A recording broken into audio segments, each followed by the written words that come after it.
Or Santa Claus, giving out a million gifts. Terdengar suara pria berteriak minta tolong dari bawah basement. Lalu muncul seseorang dengan kostum Sinterklas menghampirinya. Tanpa basa-basi, pria berkostum itu langsung menyalakan penyengat listrik yang akhirnya membuat orang tersebut mati saat itu juga. Dan film Silent Night pun dimulai. Sebelum saya memulai filmnya, saya mengingatkan kepada kalian bahwa ini adalah konten full spoiler, di mana sepanjang video ini berlangsung, kalian akan mendengarkan ocehan belepetan saya yang pastinya bikin kesal. Dan apabila kalian menyukai channel ini, silakan klik subscribe dan nyalakan tombol loncengnya.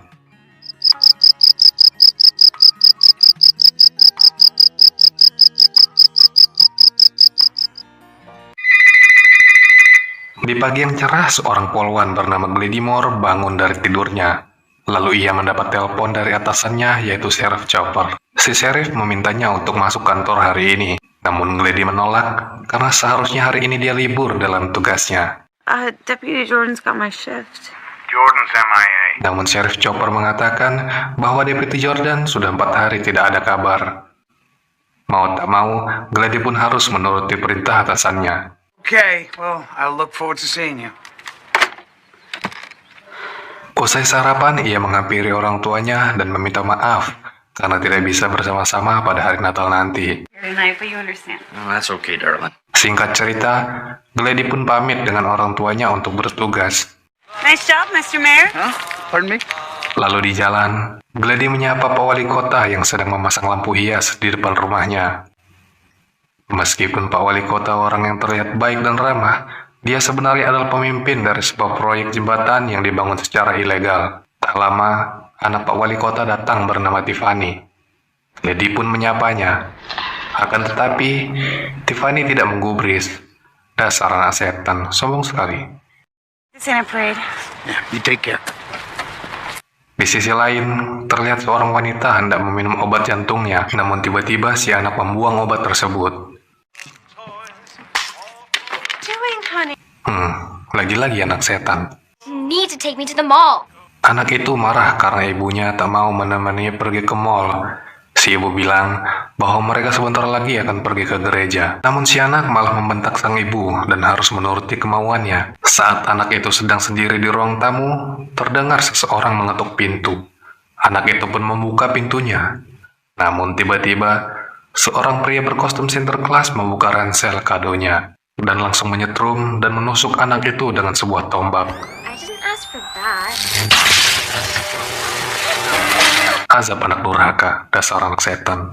Kembali ke Glady, ia sedang berada di gereja untuk mendoakan kekasihnya. Yang pada akhirnya di sini kita tahu bahwa Natal kali ini adalah yang terberat bagi Glady, karena ia tidak bisa merayakannya bersama dengan sang kekasih yang ternyata telah tewas dalam tugas. Lalu tiba-tiba seseorang pastor datang menghampirinya. Bukannya menenangkan hati, ia malah membuat Glady risih karena terus-terusan meremas bahunya. Glady pun pergi. My crossword? Ooh, I'll Google it. But no, the whole... Sesampainya di kantor, ia mendapat kabar dari rekannya yang bernama Brenda. Ia mengatakan bahwa ada pria dengan kostum Sinterklas yang membuat anak-anak menangis. Free tomorrow. You know what happened, right? Sesampainya di sana, ia pun mulai menginterogasi pria tersebut. Namun pada saat berdebat, lagi-lagi Glady mendapat informasi dari Brenda. Brenda mengatakan bahwa beberapa orang mencium bau busuk di sebuah rumah yang lokasinya tak jauh dari sana. Fire with your hubby baking cookies. What did you just say? Glady pun menuju ke lokasi tersebut. Setelah sampai di TKP, ia pun mencium bau busuk. Setelah menyisiri beberapa ruangan, tibalah ia di basement. Ia menemukan mayat pria dalam kondisi terikat dan sedikit matang. Dan alangkah terkejutnya si Glady karena ternyata pria tersebut adalah Deputy Jordan, polisi yang hilang sejak hari Kamis. What's the problem? It's Deputy Jordan. He's dead. Audrey pun menghubungi Brenda dan meminta Sheriff Chopper untuk datang ke TKP. Sambil menunggu atasannya datang, Glady mengecek ruangan lainnya. Di sebuah kamar, ia menemukan banyak bercak darah. Tak lama, ia mendengar dering ponsel dari dalam laci. Namun ketika ia buka, ternyata ponsel tersebut berada di genggaman tangan yang sudah terpotong. Menyadari ada korban lain, Glady pun syok dan ketika ia berbalik, terlihat lagi mayat seorang wanita dengan keadaan sudah termutilasi. Lalu tiba-tiba, Glady dikagetkan dengan kedatangan atasannya. Lalu mereka pun melanjutkan penyelidikan. Di situ, ia menemukan jejak sepatu yang ukurannya lumayan besar. Sheriff Chopper pun mencurigai Carson, suami dari korban wanita, sebagai pelakunya. Mengingat Carson jarang pulang dan tidak peduli dengan istrinya. Ia mungkin memergoki Deputi Jordan yang sedang meniduri istrinya sebelum mereka berdua dibunuh. Sheriff Chopper pun terlihat marah. Sambil meninggalkan TKP, ia berkata, "Kau akan menyesalinya karena telah mengacau di wilayahku." He's gonna wish he never set foot in my town. That's it. Work it. Oh, yeah, lean back. Di sisi lain, di Losmen, tempat produksi film dewasa, sang pemilik website mantap-mantap bernama Jack sedang melakukan pemotretan pada bintangnya. Tak lama, Tiffany yang ternyata juga bekerja di situ hendak pulang dan mengambil bayarannya. Ketika Tiffany menuruni tangga, ia berpapasan dengan pria berkostum Sinterklas itu. Tiffany sangat kesal karena pria itu dengan sengaja menabraknya. Ia pun mengatakan, "Dasar sampah." Pria itu pun menatap tajam Tiffany.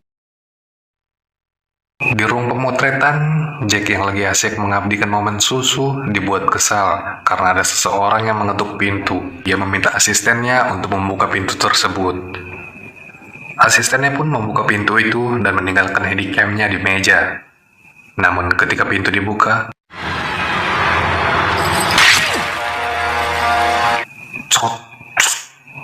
udah mati asistennya.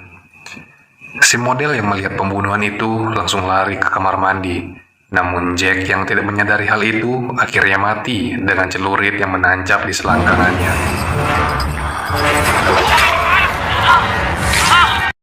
Karena si model lupa mengunci pintunya, psikopat pun masuk dan menangkap dirinya. Nasib baik ternyata masih berpihak padanya. Ketika hendak dibunuh, Jack ternyata belum mati dan menembakkan shotgun ke arah psikopat. Dan si model pun akhirnya berhasil kabur melewati jendela dan mendarat di tempat sampah.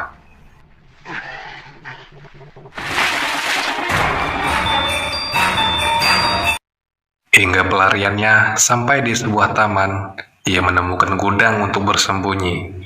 Namun ketika hendak masuk, ia mendengar suara mesin tak jauh dari situ. Bukannya bersembunyi, ia malah menghampiri asal suara tersebut. Dan tiba-tiba, kakinya pun terbang. Ia dimasukkan ke penggiling rumput dan hancur hingga tersisa asapnya saja. It's crazy, Betty. She sounds a little crazy. Di kantor, Audrey dan Sheriff Chopper sedang membahas pembunuhan rekannya kemarin. Namun, lagi-lagi mereka mendapatkan informasi pembunuhan, yaitu rumah tempat anak setan yang durhaka dan tempat produksi film mantap-mantap. Di sana, Sheriff tidak menemukan bukti apa-apa. Namun, Audrey menemukan handycam milik asisten Jack yang ternyata masih menyala. There's a video camera.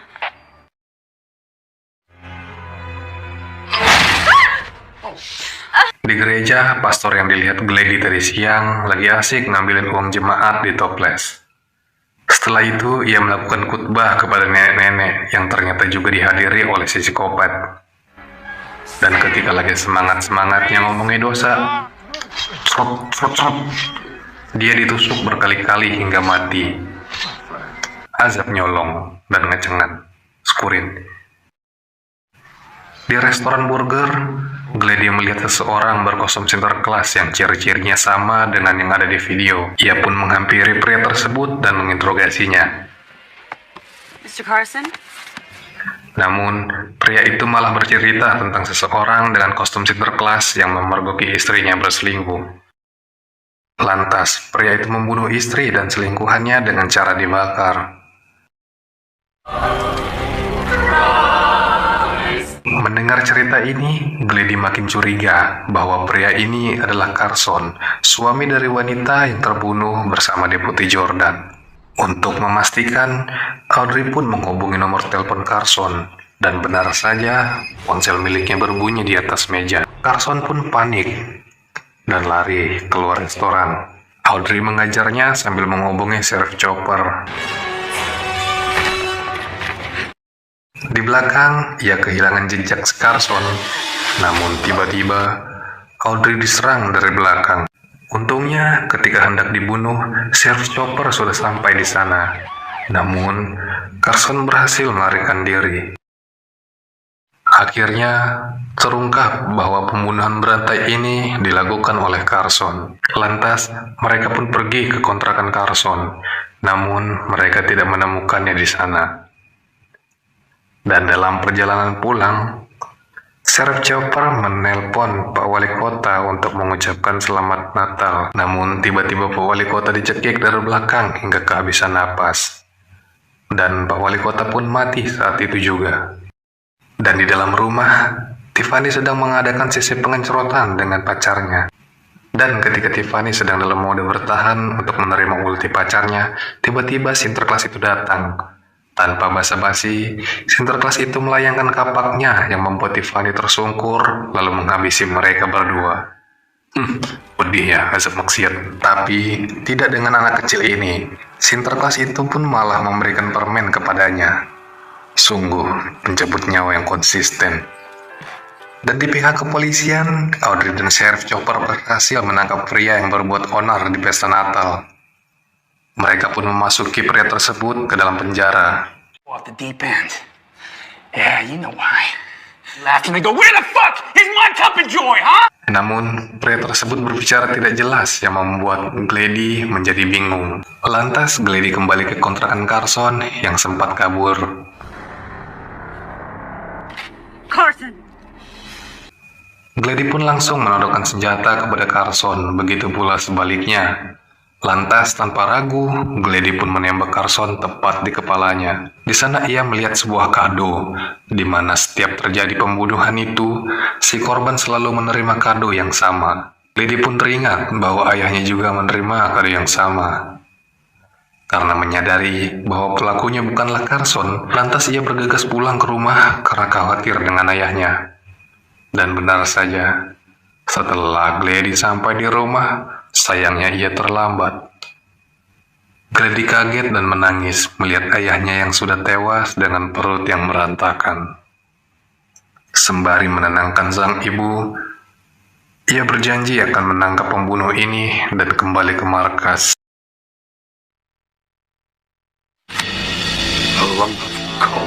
Di kantor, Sheriff mendapatkan kado yang sama dan kado tersebut berisi batu bara. Benar saja, tiba-tiba si Kopet pun muncul dan langsung membakar Sheriff Chopper sesuai dengan isi kado yang dia dapatkan.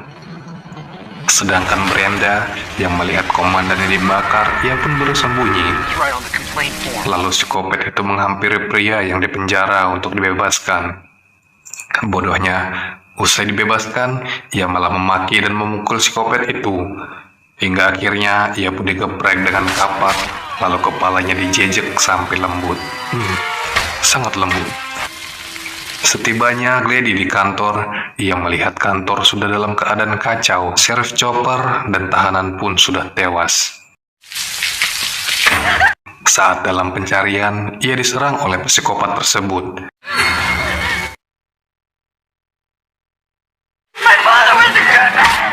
Namun, lagi-lagi ia harus dibanting dan terjatuh tepat di samping tembakan api. Apa itu namanya? Itu tembakan api kan? Dengan penuh amarah, Glady pun langsung membakar psikopat tersebut hingga hangus. Ia juga berhasil menyelamatkan Brenda, dan mereka pun berhasil keluar dengan selamat. Namun ketika kantor terbakar, di dalam psikopat itu sudah menghilang dan hanya tersisa topengnya saja. Keesokan harinya, terlihatlah sosok pria pelaku yang sebenarnya. Lalu scene pun berpindah saat si psikopat ini masih kecil. Ia menyaksikan sang ayah membunuh ibunya, Lalu sang ayah ditembak mati oleh polisi yang ternyata adalah ayahnya Glady. Itulah sebabnya ia membunuh semua orang yang menurutnya jahat. Lalu, pria tersebut pun pergi menuju kota selanjutnya mencari orang-orang berdosa untuk dia habisi. Dan film pun tamat. Tamat udah, gitu aja.